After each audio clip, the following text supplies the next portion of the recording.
Hey hi guys, நாம் இன்னைக்கு யாலி கேப்கினியோட episode 21 பார்க்க போகிறோம். இது வரைக்கும் சப்ஸ்கிரைப் பண்ணாதவங்க மறக்காமல் சப்ஸ்கிரைப் பண்ணிடுங்க. உங்களோட ஆட்ஸ் அண்ட் ப்ரமோஷன் நம்ம சேனலில் வரணும்னா கீழே தெரியுற இந்த நம்பருக்கு காண்டாக்ட் பண்ணுங்க.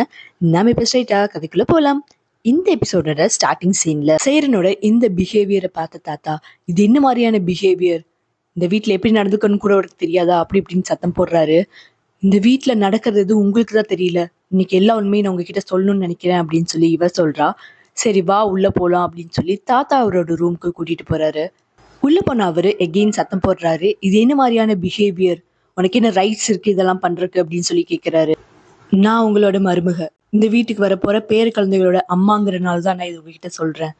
என் அப்பா மேலேயும் என் பாட்டி மேலேயும் நான் எவ்வளவு மரியாதை வச்சிருக்கணும், அந்த மரியாதை உங்க மேல வச்சிருக்கேன் அப்படின்னு சொல்லி இவ ஸ்டார்ட் பண்றா. உங்ககிட்ட பெரிய பொய் சொல்லிட்டு இருக்க அத்தனை பேரும் வெளியே தான் நின்று இருக்காங்க, இன்னைக்கு எல்லா உண்மையும் சொல்ல போறவன் நான் தான் அப்படின்னு சொல்லி ஆரம்பிக்கிறா. இதை கேட்டதும் அவருக்கு ஒரு மாதிரி ஆகுது. இல்ல எனக்கு ஒன்றும் ஆகல, வா அப்படின்னு சொல்லி அவரோட பிளேஸ்ல கூட்டிட்டு போய் உட்கார வச்சு, எனக்கு ஒன்றும் இல்லை, நீ எல்லா உண்மையும் இப்ப சொல்லு அப்படின்னு சொல்லி சொல்றாரு. நம்ம வீட்டுல மேல இருந்த அந்த பொண்ணு, அவ உங்களோட பேரனோட லவ்வர். எனக்கு கல்யாணம் ஆகும்போது கூட அவங்க 2 பேரும் ஒன்னாதான் இருந்தாங்க. இப்ப கொஞ்ச நாளைக்கு முன்னாடி பிரிஞ்சுட்டதா சொல்றாங்க. ஆனா 2 நாளா அந்த பொண்ணு நம்ம வீட்டுலதான் இருக்கா. நீ என்ன சொல்றேன்னு சொல்லி தாத்தா ஷாக் ஆகும்போது, நான் சொல்றதெல்லாம் உண்மைதான் அப்படின்னு சொல்லி இவ சொல்றா. இத பத்தி வீட்டுல இருக்க யாருக்காவது தெரியுமா அப்படின்னு சொல்லி அவர் கேட்பாரு. இந்த வீட்டுல இருக்கிற எல்லாருக்கும் இந்த உண்மை தெரியும், எல்லாரும் தான் அவங்க கிட்ட மறைச்சாங்க. ஆர்கன், இஃப்கட், குல்கன் எல்லாருக்கும் தெரியும். எல்லாருக்கும் உங்க பேரை என்ன பண்றாரோ அதை நான் ஒத்துக்கிட்டு அமைதியா கண்டும் காணாம இருந்துடணும், அப்படிதான் நான் இருக்கணும்னு எல்லாரும் நினைச்சாங்க. நானும் அப்படி ட்ரை பண்ணேன், ஆனா என்னால முடியல. நான் அப்படி இருந்தா எனக்கே என்னால மரியாதை கொடுக்க முடியல. இப்படி இருக்கிற சுச்சுவேஷன்ல நான் எப்படி ஒரு குழந்தைக்கு அம்மாவாவும் இந்த வீட்டோட மருமகளாவும் இருக்க முடியும். இதெல்லாம் கேட்டு ஷாக் ஆகுற அவர்கிட்ட, இது மட்டும் இல்ல, நியூஸ் பேப்பர்ல அந்த இன்சிடென்ட்ல வந்த பொண்ணு இவளும் ஒண்ணுதான். என் அப்பாட்டி உங்ககிட்ட எல்லாரும் சேர்ந்து பொய் தான் சொன்னாங்க. இதெல்லாம் ஏன் இவ்வளவு நாளா நீ என்கிட்ட சொல்லல, ஏன் இவ்வளவு நாளா அமைதியா இருந்த அப்படின்னு கேக்குறாரு. நான் உங்களை மட்டும் இல்ல, இந்த குடும்பத்துல இருக்க யாரையுமே கஷ்டப்படுத்த வேண்டாம்னு நினைச்சேன். எல்லா கஷ்டத்தையும் நான் ஒருத்தியா அனுபவிச்சுட்டு இருந்தேன். ஆனா என்னால முடியல. நான் எவ்வளவு நாள் இந்த கஷ்டத்தை தாங்க முடியும். நான் கொஞ்சம் கொஞ்சமா ரொம்பவே வலி அனுபவிச்சுட்டு இருந்தேன். இதை தாங்க முடியாத என்னால வேற எதுவும் பண்ண முடியல, அதனாலதான் நான் இப்படி பிஹேவ் பண்ணேன் அப்படின்னு சொல்லிட்டு இவ ரொம்ப அழுகிறா. அவளை கொஞ்சம் நார்மல் பண்ணிட்டு, தயவு செஞ்சு இந்த விஷயத்துல நீங்க தலையிட்டு ஏதாவது முடிவெடுங்க, இந்த குடும்பத்தை நீங்க மட்டும்தான் காப்பாற்ற முடியும்னு இவ சொல்ல, இத பத்தி உன் வீட்டுல யாருக்காவது தெரியுமா அப்படின்னு சொல்லி கேட்பாரு. என் வீட்டுல யாருக்கு எதுவுமே தெரியாது அப்படின்னு இவ சொன்னதுக்கு, இந்த கல்யாணத்தை நீ காப்பாற்றணும்னு எவ்வளவு முயற்சி பண்ணியிருக்க, ரொம்ப சந்தோஷம், ரொம்ப தேங்க்ஸ். இதுக்கு மேல நான் பாத்துக்கிறேன், நான் இருக்கிற வரைக்கும் எதுவும் நடக்காது, நீ நிம்மதியா இருக்கலாம், இதுக்கப்புறம் எல்லாமே என் பொறுப்பு தான், நான் பாத்துக்கிறேன் அப்படின்னு சொல்லி ஆறுதலா பேசி அனுப்பி வைக்கிறாரு. இவ வெளியே போனப்ப எல்லாரும் ஷாக் ஆகி நின்று என்னாச்சு என்ன பேசுன அப்படின்னு சொல்லி கேட்பாங்க. இவ எதுவுமே பேசாம சிரிச்சுட்டே மேல போயிடுறா. பின்னாடியே மேல போன ஃபெரித் என்னாச்சு என்ன பேசுன அப்படின்னு சொல்லி கேட்பான். நான் என்ன பேசுன்னு உனக்கு சீக்கிரமே தெரிய வரும் அப்படின்னு சொல்லிட்டு அவளோட திங்ஸ் எல்லாம் இருக்கும் அதெல்லாத்தையும் தூக்கி வீசுறா வெளியே. வீசிட்டு அவனோட போனை வாங்கி பெலினோட நம்பரை டெலீட் பண்ணிட்டு, இதுக்கு மேல உனக்கு அவளுக்கு எந்த சம்மந்தமும் கிடையாது புரியுதா அப்படின்னு சொல்லி ஒரு ஆர்டர் போடுற மாதிரியே எல்லாத்தையும் பேசுவா. நீ ஓகே தானே அப்படின்னு சொல்லி கேட்கும்போது, நான் இப்பதான் ரொம்ப நல்லா இருக்கேன் அப்படின்னு சொல்லி இவ சொல்லிட்டு பக்கத்துல போய் உட்காந்து நீ என்ன பேசின அப்படின்னு சொல்லி இவ ஸ்டார்ட் பண்ணுவான். அப்ப கரெக்டா அந்த இடத்துக்கு லாட்டிஃப் வந்து உங்களை தாத்தா கூப்பிடுறாரு அப்படின்னு சொல்லி கூட்டிட்டு போறாரு. இவன் உள்ள போனதுமே, நீ என்னடா பண்ணி வச்சிருக்க, என்ன பண்ணி வச்சிருக்க, இப்பவாது எல்லா உண்மையும் சொல்ல போறியா இல்லையா அப்படின்னு சொல்லி அவர் சத்தம் போடுறாரு. தாத்தா, அந்த பொண்ணு நானும் லவ் பண்ணிட்டு இருந்தோம். அப்பதான் இந்த கல்யாண விஷயம் வந்தது. கல்யாணத்துக்கு அப்புறம் நாங்க ஒன்னாதான் இருந்தோம். அப்ப இப்ப ரீசெண்டா தான் பிரிஞ்சோம். நான் பிரேக்கப் பண்ணதுல அவ கோவப்பட்டு இன்னொரு ரிலேஷன்ஷிப்குள்ள போனா, அதனால பெரிய ஆபத்து அவளுக்கு காத்துட்டு இருந்துச்சு. அவளோட வாழ்க்கையே நாசமாயிருக்கும். அவளை எப்படியாவது காப்பாற்றணும் அப்படிங்கறக்காக தான் நான் இத்தனையும் பண்ணினேன் அப்படின்னு சொல்லி இவன் சொல்றான். முதல்ல அழுகாம நார்மலா பேசு. ஒரு ஆம்பளையா எல்லா தப்பு பண்ண தெரிஞ்சுது உனக்கு, ஒரு ஆம்பளையா எல்லாத்தையும் ஒத்துக்கவும் தெரியணும் அப்படின்னு சொல்லி தாத்தா சொல்ல, நீ ஆல்ரெடி லவ் பண்ணிட்டு இருந்தனா எதுக்கு இன்னொரு கல்யாணம் பண்ண அப்படின்னு சொல்லி கேக்குறாரு. நீ கல்யாணம் பண்ணிக்க விருப்பப்படுறியா இல்லையான்னு சொல்லி இந்த வீட்டுல யார் என்கிட்ட கேட்டீங்க, நீ கல்யாணம் பண்ணிக்கணும் அப்படின்னு சொல்லி ஆண்டப்ல இருந்து ஒரு பொண்ணை கூட்டிட்டு வந்து நிறுத்தி என்னை கல்யாணம் பண்ணி வச்சீங்க. யாருமே என்கிட்ட கேட்கல. அவனை கல்யாணம் பண்ணி வைன்னு சொன்னதும் என் அம்மா அப்பா எல்லாருமே அதுக்கு ஓகே சொல்லிட்டாங்க. யாருமே என்னோட விருப்பத்த கேட்கல. அப்படி இருக்கிறப்ப இது எப்படி முடியும் அப்படின்னு சொல்லி இவன் சொல்றான். ஓ! இப்ப எல்லாமே என்னோட தப்பு தான் இல்ல. நீ பண்ண எல்லாத்துக்கும் நான் தான் காரணம் இல்ல அப்படின்னு சொல்லி சத்தம் போட்டு வெளிய போடா அப்படின்னு சொல்லி அனுப்பி வச்சுடுறாரு. எனக்கு ரொம்ப கஷ்டமா இருக்கு. இவன் நேரா போய் பார்க்கறது சுனாவ தான். சுனா கிட்ட போய் உன் தங்கச்சி ஏன் இப்படி பிஹேவ் பண்றா? என்னால முடியல. அவளோட இந்த பிஹேவியர்க்கான அர்த்தம் என்ன? அவள பத்தி உனக்கு தான் ரொம்ப நல்லா தெரியும் அப்படின்னு சொல்லி இவன் சொல்றான். டேய் முட்டாள்! இன்னுமா உனக்கு புரியல? அவ உன்ன லவ் பண்றா. உன்னையும் அவளோட மேரேஜையும் காப்பாத்திக்க அவ எந்த எண்ட் வேணா போகறக்கு தயாரா இருக்கா. அவளோட பிஹேவியர்லயே உனக்கு தெரியலையா? அப்படின்னு சொல்றப்ப, அப்பதான் இந்த முட்டா பயலுக்கு எல்லாம் புரிய வருது. அட ஆமால்ல அப்படின்னு சொல்லி பயங்கர ஹாப்பி ஆகுறான். இப்படியே நைட் ஆகிட எல்லாரும் டேபிள்ல அசெம்பிள் ஆகுறாங்க. தாத்தாவும் டேபிளுக்கு வராரு. இன்னைக்கு நைட் ஒரு சம்பவம் இருக்கு. நீங்க எல்லாரும் என்னோட பணத்துக்கும் எனக்கும் பயந்து என்கிட்ட இத்தனை நாளா பொய் சொல்லிட்டு இருந்திருக்கீங்க. என்கிட்ட போய் சொல்லலாம். அந்த அல்லாட்ட நீங்க என்ன சொல்ல போறீங்க? அந்த கடவுள் உங்களுக்கு என்ன மாரியான தண்டனை குடுப்பாருன்னு தெரியுமா? உங்க எல்லாரையும் நம்பி நான் நிம்மதியா என் தலகாணியில தல வச்சு இத்தனை நாள் தூங்கிட்டு இருந்திருக்கேன். இதுக்கப்புறம் உங்களோட பேச்ச நான் எப்படி நம்ப போறேன்? இதுக்கப்புறம் நீங்க எல்லாரும் என்ன பண்ண போறீங்க? நான் நிம்மதியா இதுக்கு மேல எப்படி கண்ண மூடுவேன்? உண்மை சொல்றதுக்கான வாய்ப்பு நான் யாருக்கும் தரவே இல்லையா? என் கம்பெனில முக்கியமான பொறுப்புல நீ உட்கார்ந்துருக்க. ஆனா நீ அப்படி நடந்துக்கிட்டியா? குல்கன் 2 குழந்தைங்கள இந்த வீட்டுக்கு நீ குடுத்தும், ஏன் இந்த வீட்டோட லேடியா நீ ஆகலைன்னு உனக்கு தெரியுமா? ஏன்னா உன்கிட்ட அவ்ளோ பொறாமை இருக்கு. இஃப்கட் குல்கனை விட்டுட்டு உனக்கு நான் இந்த பொறுப்பை குடுத்தேன். ஆனா நீ என்ன பண்ணி வச்சிருக்க? அப்படின்னு சொல்லி கண்டபடி எல்லாரையும் திட்டுறாரு. இருக்கிற எல்லாரும் அழுதுட்டு இருக்காங்க அந்த இடத்துல.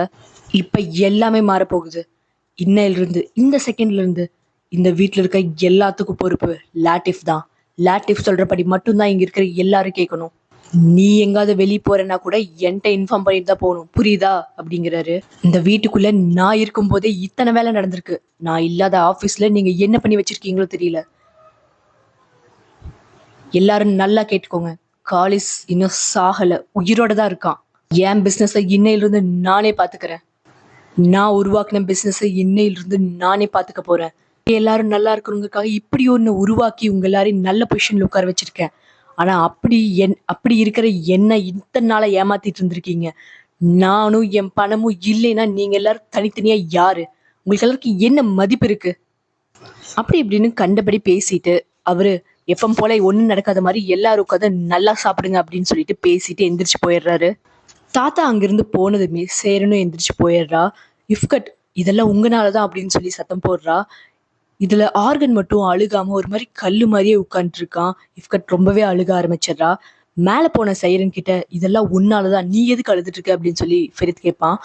இதெல்லாம் என்னாலயா? கொஞ்சம் யோசிச்சு பாரு. இதெல்லாம் பண்ணது நீதான். இதுக்கு கொஞ்சமாவது ரெஸ்பான்சிபிலிட்டிஸ் நீ எடுத்துக்கோ அப்படின்னு சொல்லி இவ பேசிட்டு இருக்கும். இவ சொல்றா. இந்த டைம்ல தாத்தா இந்த பாட்டிக்கு கால் பண்றாங்க. அந்த கால ஃபர்ஸ்ட் பாக்குறது இவ தான். இந்த மாதிரி உங்களுக்கு அந்த புரோக்கர் லேடி கால் பண்றா அப்படின்னு சொல்லி இவ சொல்றதுமே அந்த பாட்டி புரிஞ்சுக்கிறாங்க. ஏன்னா இத பத்தி கசின் முன்னாடி பேச வேண்டாம்னு 2 பேரும் நினைக்கிறாங்க. சரி நான் என் ரூமுக்கு போய் பேசிக்கிறேன் அப்படின்னு சொல்லிட்டு இவர் ஃபோன் எடுத்துட்டு ரூமுக்கு போயிடுறா. ரூமுக்கு போனதுமே பாட்டிட்ட தாத்தா என்ன சொல்றாரு அப்படின்னா, இன்னைக்கு உன்னோட பேத்தி இந்த வீட்டோட பெரிய பொக்கிஷமா மாறி இருக்கா.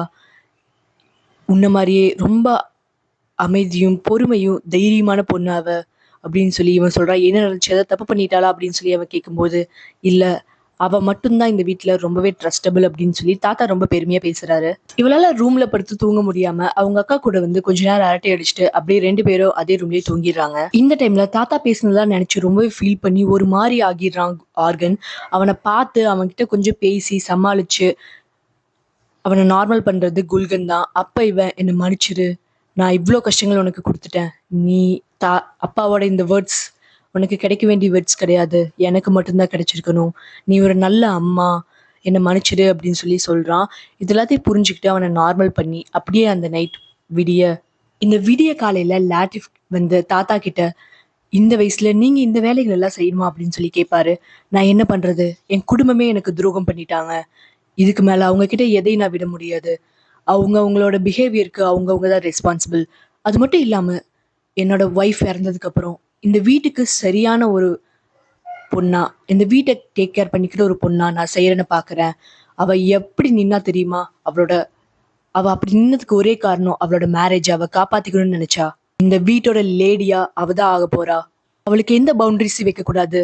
அவ சொல்ற மாதிரி அவ படிக்கட்டும், நிறைய விஷயங்கள் கத்துக்கட்டும். என்னோட பவர், என்னோட எல்லாமே அவளுக்கு தான் போகணும். இந்த வீட்டோட மொத்த உரிமையும் அவளுக்கு தான். நான் அதைத்தான் பண்ண போறேன். ஃபெரித், இன்னையிலிருந்து அவன் என் கூட ஆஃபீஸ் வர போறான். பார்க்கலாம் அவன் ஆஃபீஸ் எப்படி ஹேண்டில் பண்றான், ரெஸ்பான்சிபிலிட்டிஸ் கிடைச்சா எப்படி ஹேண்டில் பண்றான் அப்படின்னு. எல்லாரும் போய் எழுப்பி விடுங்க, எல்லாரும் ப்ரே பண்ணிட்டு நேரா ஆஃபீஸ் போலாம் அப்படின்னு சொல்றாரு. ஏர்லி மார்னிங்கே யாரோ வந்து கதவை திட்டுறாங்க. இவன் போய் ஓப்பன் பண்ண போகும்போது ஷோஃபால் இருக்க பெட் விரிப்பெல்லாம் கொண்டு வந்து பெட்ல போடு அப்படின்னு சொல்லி இவ சொல்லுவா.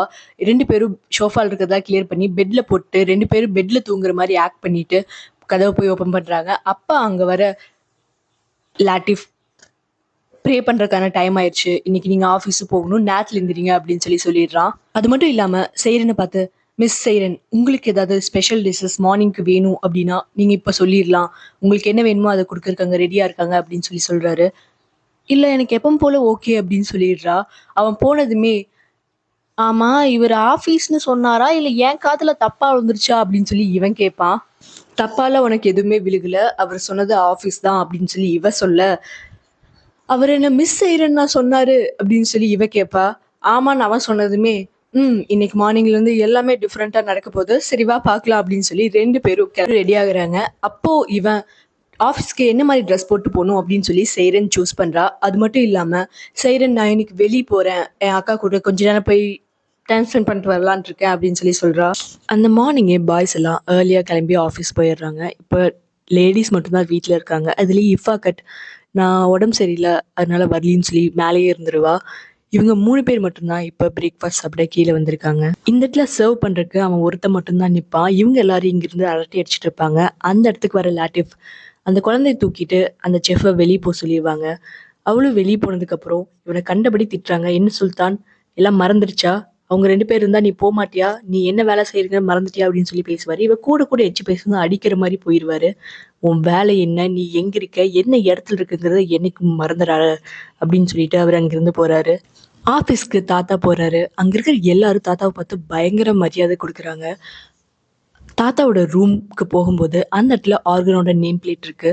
இதை மாத்திருங்க, இனிமேல் உன்னோட ஆஃபீஸ் இது கிடையாது அப்படின்னு சொல்லிடுறாரு. ரூம்குள்ள வந்த தாத்தாவுக்கு ரூம்ல நிறைய சேஞ்சஸ் இருந்தாலும் அந்த வைப் அப்படியே தான் இருக்கு அப்படின்னு அவரோட சேர்ல போய் உட்கார்றாரு. அப்போ உங்களுக்கு ஏதாவது ஹெல்ப் வேணுமான்னு ஒரு லேடி வந்து கேட்கும்போது, அவரோட கூட அவரு ஹையர் பண்ணி வேலை செஞ்ச அவரோட ஓல்டு ஃப்ரெண்ட்ஸ் மாதிரி இருக்கிற 2 பேர் எங்கேன்னு கேட்பாரு. அவங்கள நான் சேஞ்ச் பண்ணிட்டேன், வேற ரூம்ல இருக்காங்க அப்படின்னு சொன்னப்போ, அவங்க இந்த ஒர்க் மட்டும் தான் செய்யணும், அவங்கள வர சொல்லு அப்படின்னு சொல்லிடுறாரு. ஃபெரித்தை சாகித் கிட்ட கூட்டிட்டு போங்க அப்படின்னு சொல்லிட்டு, இதுக்கு மேல அவங்க 2 பேர் மட்டும்தான் என்கிட்ட எல்லா விஷயத்தையும் ரிப்போர்ட் பண்ணணும், நீங்க யாரும் வரக்கூடாதுன்னு சொல்லிடுறாரு. அந்த ரூம்க்கு போனா சாகிதும் அவர் கூட வேலை செய்யற இந்த லேடியும் ஒன்னாதான் இருக்காங்க. இவங்க 2 பேத்தையும் ஆபீஸ்ல பார்த்ததுல தாத்தாக்கு ஒரு தனி சந்தோஷம். எப்படி இருக்கீங்க 2 பேரும் அப்படின்னு பேசுறாரு. ஓல்டு ஃப்ரெண்ட்ஸ் ஒன்னா மீட் பண்ணா எப்படி பிஹேவ் பண்ணுவாங்களோ அது மாதிரி பிஹேவ் பண்ணிட்டு, இனிமேல் நீங்க என்னோட ரூம்ல தான் ஒர்க் பண்ணணும் அப்படின்னு சொல்லிடுறாரு. தாத்தாவோட அந்த பழைய எந்தூசியாசம் வந்துருச்சு மறுபடியும். இந்த சுல்தான் நேரா இவளை பார்க்க வந்துட்டு அவகிட்ட இந்த மாதிரி லாட்டிஃப் எங்களை திட்டாரு, இனிமேல் இந்த வீட்டோட லேடி செய்யறந்தா அவளுக்கு மரியாதை கொடுக்கறத கரெக்டா பண்ணுங்க அப்படின்னாரு. அப்படின்னு சொன்னதுமே இவளுக்கு கொஞ்சம் கோவம் வருது. அப்ப இவகிட்ட ஒரு விஷயம் சொல்றா. என்ன சொல்றா அப்படின்னா, நான் சொல்ற விஷயங்களுக்கு என்கிட்ட ப்ரூஃப் கிடையாது, நீங்க என்கிட்ட கோவப்படாதீங்க ப்ளீஸ் அப்படின்னு சொல்வா. நீ என்ன சொல்ல வரையோ அதை ஸ்ட்ரெயிட்டா சொல்லு அப்படின்னு இவ சொன்னதுக்கு, செய்ரோனோட ஊர்ல இருந்து ஒருத்தன் இங்க வந்து வேலை செஞ்சுட்டு இருக்கான்ல, அவன் செய்ரோனோட ஃப்ரெண்ட் மட்டும் இல்ல, அவன் செய்ரோனோட லவ்வர் அப்படிங்கிற மாதிரி இவ சொல்றா. நீ என்ன சொல்ற அப்படின்னு இவ ஷாக் ஆகும்போது, இல்ல அதுக்கு என்கிட்ட ப்ரூஃப் இல்ல, பட் எனக்கு ஒரு டவுட் இருக்கு அப்படின்னு சொன்னதுமே, டவுட் எல்லாத்தையும் கன்ஃபார்ம் பண்ணு, ஒரு ப்ரூஃபோட என்கிட்ட வா, எல்லாத்தையும் எப்படி மாத்துறதுன்னு எனக்கு இப்போ வழி கிடைச்சிடுச்சு அப்படின்னு இவ ரொம்ப க்ரூயலா யோசிக்கிறா. இந்த டைம்ல இந்த ஷாதிக் அவரோட டெஸ்க்ல தான் ஃபெரித் இருக்கான். அவருக்கு கீழே தான் இவன் ஒர்க் பண்ண போறான். அவர் பயங்கர ஸ்ட்ரிக்ட் பேர் வழி. அவர்கிட்ட பாவம் இவன் என்ன பாடுபட போறானோ தெரியல. இவனுக்கு ஏதோ கால் வந்து அதை பேச ஆரம்பிப்பான். உடனே வந்து போனை புடுங்கிட்டு போய், ஆஃபீஸ்ல யாரும் ஃபோன் யூஸ் பண்ணக்கூடாது, ஈவினிங் கிளம்புறதுக்கு முன்னாடி வாங்கிட்டு போ அப்படின்னு போனை கொண்டு போய் ஒரு டெஸ்க்ல போட்டு வச்சிடுறாரு. இவனுக்கு பயங்கர காமெடியா இருக்கு. என்னடா நடக்குதுங்க அப்படிங்கிற மாதிரி இருக்கான் இவன்.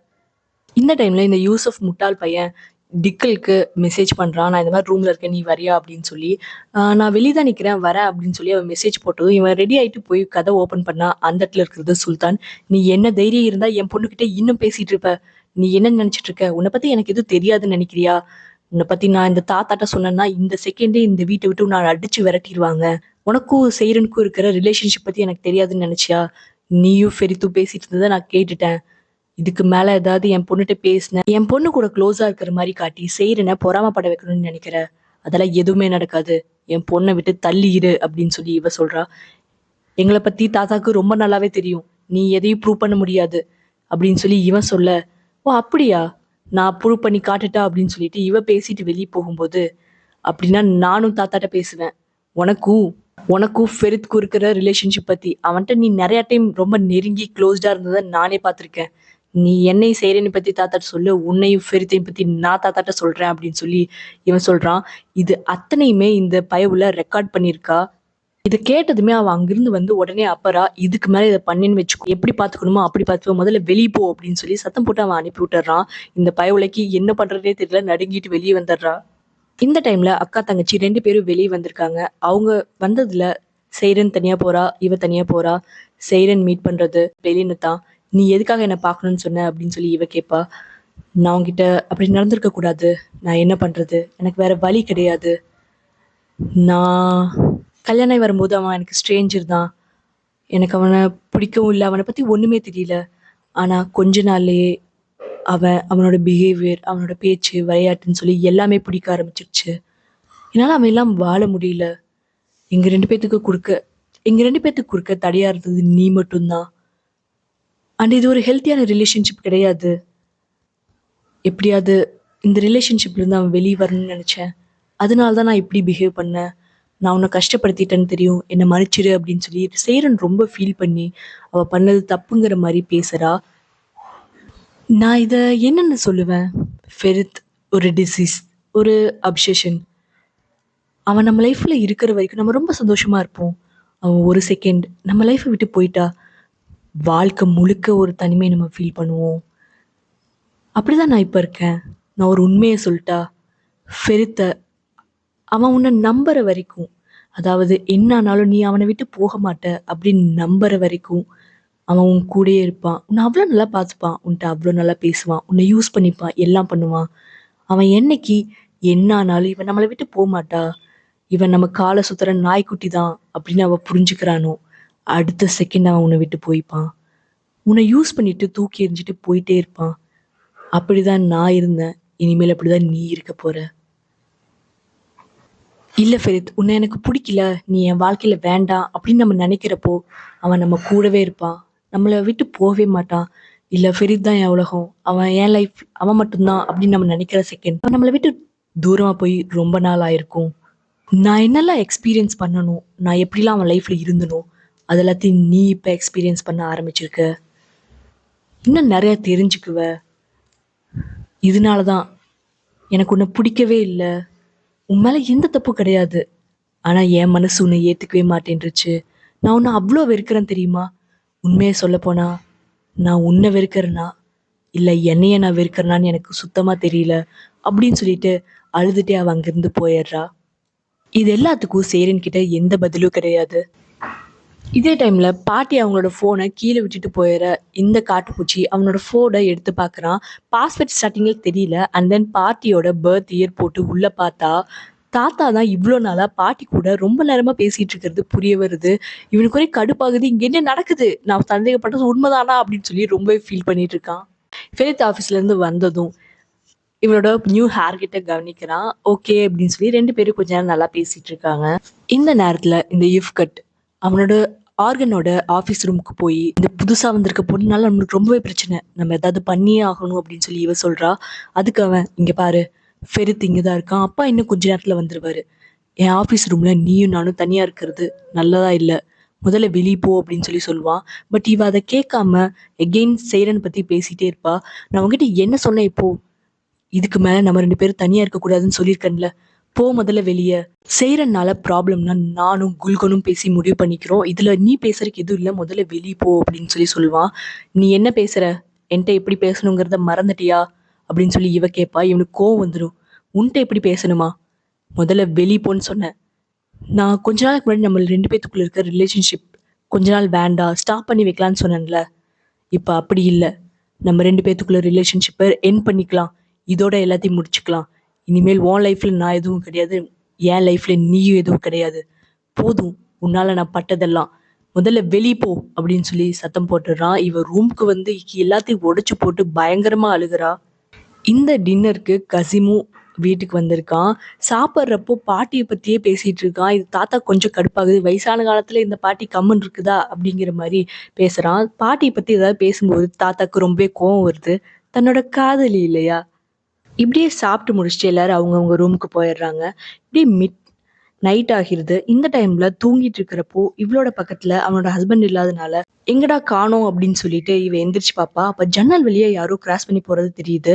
ஒருவேளை இவங்க 2 பேரும் சீக்ரெட்டா மீட் பண்றாங்களோ அப்படின்னு நினைச்சிட்டு பின்னாடி போய் பாப்பா. அந்த இடத்துல இருக்கிறது சுல்தானும் இவனும் தான். இத பார்த்ததும் அவளுக்கு பயங்கர சிரிப்பா இருக்கு. பட் ஹாப்பியா இருக்கு. நல்ல வேளை நம்ம புருஷன் இல்லப்பா அப்படின்னு சந்தோஷப்படுறா. சந்தோஷப்பட்டுட்டு அவ அங்கிருந்து போயிடுறா. உனக்காக நான் காலம் ஃபுல்லா காத்திருந்திருப்பேன் அப்படின்னு சொல்லி இவன் சொல்லுவான். இத கேட்டதுமே 2 பேரும் ரொம்ப ரொமான்டிக்கா பேசிட்டு ஹக் பண்ணிக்கிறாங்க. இந்த டைம்ல எனக்கு சோஃபால படுத்து தூக்கமே வரல. நான் ஆஃபீஸு போணும் உனக்கு தெரியும்ல. இப்பலாம் நான் ரொம்ப கஷ்டப்பட்டு வேலை செய்றேன். அதனால ப்ளீஸ் நான் பெட்ல படுத்துக்கிறேனே அப்படின்னு சொல்லி இவன் ரொம்ப கெஞ்சி கேட்பான். சரி ஓகே. Rule is rule. உன்னோட பிளேஸ் எதுவோ அதிலேயே படுத்துக்கோ அப்படின்னு சொல்லி ஒரு ஓரமா படுக்கறக்கு அலோவ் பண்ணிருவா. அப்போ சேரன் நீ என்ன உண்மையாலுமே லவ் பண்றியா அப்படின்னு சொல்லி கேட்பான். அப்ப இவன் ரொம்ப பக்கத்துல வந்து நான் உன்னை ரொம்பவே லவ் பண்றேன் அப்படின்னு சொல்லி பக்கத்துல வருவான்.